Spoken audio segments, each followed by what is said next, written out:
तो अभी आपने देखा कि हमारे साथ में IBC 24 के editor in chief Ravikant Mittal ji भी जुड़ गए इसी विषय पर बातचीत करने के लिए, और एक रिपोर्ट भी हम देख रहे थे कि कैसे मध्य प्रदेश में इस कृष्ण पाथेय की चर्चा है। तो रवि जी, मध्य प्रदेश में डॉक्टर मोहन यादव सरकार जिस तरह कृष्ण पाथेय को लेकर संजीदा है, इसकी चर्चा होना बड़ा लाजमी है। कोई इसमें भक्ति रस देखता है, कोई इसमें प्रदेश के विकास की झलक देखता है, कोई इसे संस्कृति से जोड़ रहा है, तो कोई इसे सियासी पैंतरा मात्र बता रहा। इसके पीछे की बिग पिक्चर को आप कैसे देखते हैं?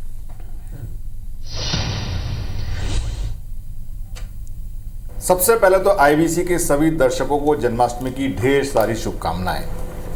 और मध्य प्रदेश में तो खासकर इस बार जो जन्माष्टमी का जो महोत्सव है वो बहुत ही जोर शोर से मनाया जा रहा है, और डॉक्टर जो वहाँ के मुख्यमंत्री हैं डॉक्टर मोहन यादव, वो खुद इसका नेतृत्व कर रहे हैं। तो ये क्या कारण है? क्या डॉक्टर मोहन यादव का कृष्ण को अपनी राजनीति के केंद्र में लाना बीजेपी की एक सोची समझी रणनीति है? क्या वो एक जन्माष्टमी मनाना ये केवल एक संयोग है, या फिर क्या ये कोई नया प्रयोग है? क्योंकि बीजेपी जो समय समय पर जनता का मन भांपने के लिए नए नए प्रयोग करती रहती है, और गुजरात के बाद जब बीजेपी मध्य प्रदेश में सारी सीटें जीती तो ये कहा जा रहा है कि मध्य प्रदेश भी उसकी एक नई वेधशाला बन गया है, जिसमें कि वो पहले प्रयोग करे और अगर वो सफल होते हैं तो उसको केंद्र में उसको लाया जा सकता है। तो क्या अब बीजेपी को लगने लग गया है कि जो राम के नाम को जितना भुनाया जा सकता था वो हो चुका, अब एक नया सिंबल चाहिए हिंदुओं को वोट को इकट्ठा करने के लिए? तो आज इसी मुद्दे पर बिग पिक्चर है, और इस मुद्दे के दो किरदार हैं। एक तो भगवान कृष्ण स्वयं हैं और दूसरे हैं मुख्यमंत्री डॉक्टर मोहन यादव। तो पहले बात भगवान कृष्ण की। आपने सुना होगा कि अयोध्या तो झांकी है, काशी मथुरा बाकी है। ये हमेशा से बीजेपी का एजेंडा रहा है। तो अब अयोध्या में तो मंदिर बन गया, जो लक्ष्य बीजेपी इतने सालों से लेकर चली थी, जिसके लिए रथ यात्रा निकाली थी और हिंदुओं के वोट को एकत्रित किया था, उसमें अब मंदिर बन गया, उस लक्ष्य की प्राप्ति हो गई। हालांकि ये बात और है कि इस बार अयोध्या में वो ये सीट हार गए।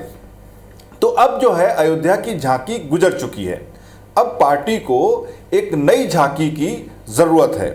तो क्या कृष्ण और मथुरा को मुद्दा बनाकर बीजेपी मध्य प्रदेश की राजनीति में एक नया प्रयोग कर रही है, एक नया प्रयोग इस जन्माष्टमी से करके देख रही है?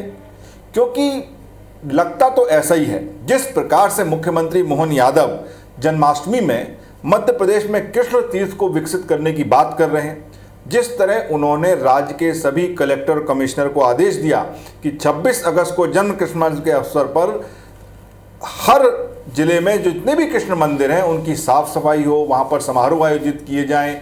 और यही नहीं, जो हर साल स्कूलों की छुट्टी होती थी उन छुट्टियों को भी निरस्त कर कर ये आदेश दिया गया कि स्कूलों में जो भगवान कृष्ण की शिक्षा है, उनकी मित्रता है या उनके जीवन दर्शन के ऊपर समारोह आयोजित किए जाएं।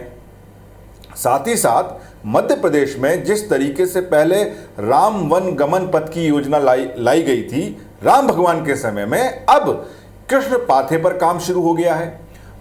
कई जो भगवान कृष्ण जिन जगहों से जुड़े हुए हैं मध्य प्रदेश में, उनको जोड़कर एक पूरा सर्किट बनाया जा रहा है। तो क्या मोहन इस कृष्ण को लेकर अपने हिंदू वोट को कंसोलिडेट करने की कोशिश कर रहे हैं? क्योंकि आपको एक बात ध्यान रखना चाहिए कि राहुल गांधी उधर जाति जाति करते फिर रहे हैं। ये एक बार फिर से राजनीति का दोहराव हो सकता है। अब कृष्ण के मुद्दे पर अगर मध्य प्रदेश में सफल होता है तो देश में भी इस मुद्दे पर वो अपने हिंदू वोट को जोड़ने में कामयाब हो, ऐसा प्रयोग कर रही है। क्योंकि राहुल गांधी उनके इसी हिंदू वोट को इसमें सेंध लगाने की कोशिश कर रहे हैं जब वो जाति जनगणना की बात करते हैं। तो ये बहुत देखने वाली बात होगी। और अब बात मुख्यमंत्री यादव की। क्या यादव राजनीति को साधने बीजेपी ने मोहन यादव पर दांव खेला है? उनको यादव राजनीति का नया पोस्टर बॉय बनाने की तैयारी है? क्या मोहन यादव को अखिलेश यादव और तेजस्वी यादव को मात देने के लिए चुना गया है बिहार और यूपी में? क्या ये मोहन यादव के जरिए बिहार और यूपी की राजनीति में यादव और ओबीसी को साधने की तैयारी है? मेरा मानना है कि इन सभी सवालों में ही जवाब छुपा हुआ है।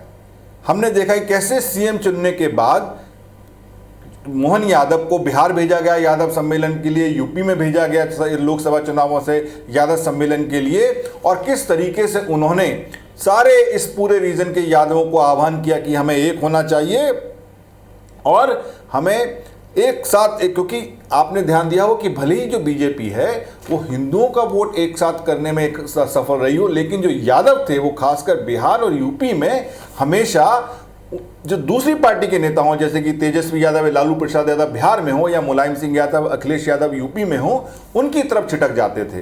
तो डॉक्टर मोहन यादव को एक ऐसा फेस बनाकर कि अब ये देखिए हमारे पास भी एक मुख्यमंत्री है जो कि यादव है, जो कि ओबीसी से आता है, तेज तर्रार है, उसको उन्होंने बनाकर इस चीज़ को बदलने की कोशिश की हो, तो ये एक और प्रयोग है।